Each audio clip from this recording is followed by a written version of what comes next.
Assalamualaikum warahmatullahi wabarakatuh. Perkenalkan, nama saya Rizky Nur Ahmad dari kelas 12 MIPA 1. Di sini saya akan membacakan PowerPoint tentang peristiwa G30 SPKI. Latar belakang G30 SPKI. Pada awal tahun 1945, Bung Karno mempunyai ide tentang angkatan kelima yang berdiri sendiri terlepas dari TNI.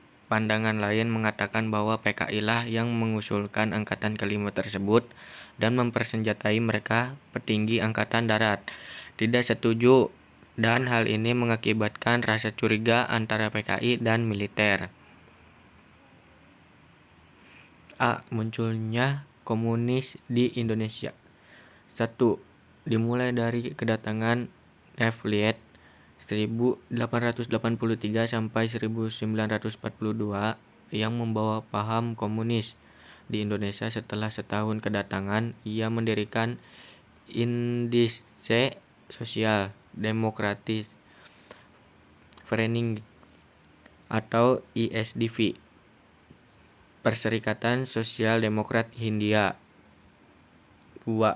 Pada zaman Hindia Belanda terjadi pemberontakan komunis, antara lain pada tahun 1926 di daerah sekitar Pulau Jawa. Di Sumatera Barat tahun 1927, tetapi mengalami kegagalan. Setelah itu PKI tidak muncul kembali dan baru muncul kembali pada tahun 1947. B. Gerakan G30 SPKI. Sejak terpilih sebagai ketua PKI pada tahun 1951, DNID telah membuat PKI menjadi partai yang besar setelah sebelumnya telah tenggelam karena peristiwa pemberontakan PKI di Medium pada tahun 1948. C. Penopang gerakan G30 SPKI dan pembekuan PKI. Tindakan Kostrad. Pada hari Jumat 1 Oktober 1965, Pangkostrat Maijen TNI Soeharto melakukan tindakan penopang gerakan PKI karena pengkhianatannya terhadap bangsa Indonesia dan melakukan pembunuhan terhadap jenderal-jenderal. Tanggal 3 Oktober 1965 sekitar 17.00 ditemukan timbunan tanah dan sampah diperkirakan sebagai tempat penguburan. Kemudian dilakukan penggalian terhadap timbunan tanah dan sampah tersebut yang ternyata adalah sebuah sumur tua. Tuntutan massa dalam pembubaran PKI.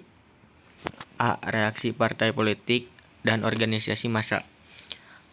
Parpol maupun ormas belum menentukan sikap karena sama sekali tidak mengetahui apa yang sebenarnya terjadi dan latar belakang terjadinya peristiwa G30 SPKI. B. Tindakan spontan massa terhadap PKI.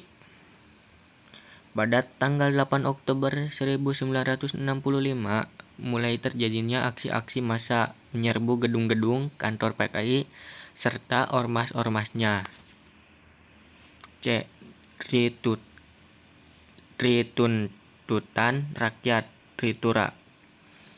3 buah tuntutan yang kemudian dikenal sebagai Tritura yang isinya adalah 1. Pemburuan PKI, 2. Pembersihan kabinet dari unsur-unsur G30 SPKI, dan penurunan harga dan perbaikan ekonomi.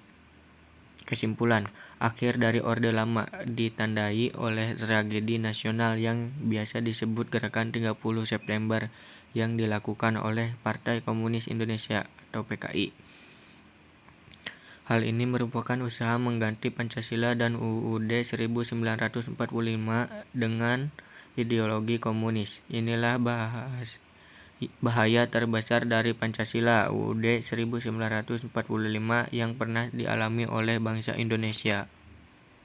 Cukup sekian dari saya. Wassalamualaikum warahmatullahi wabarakatuh.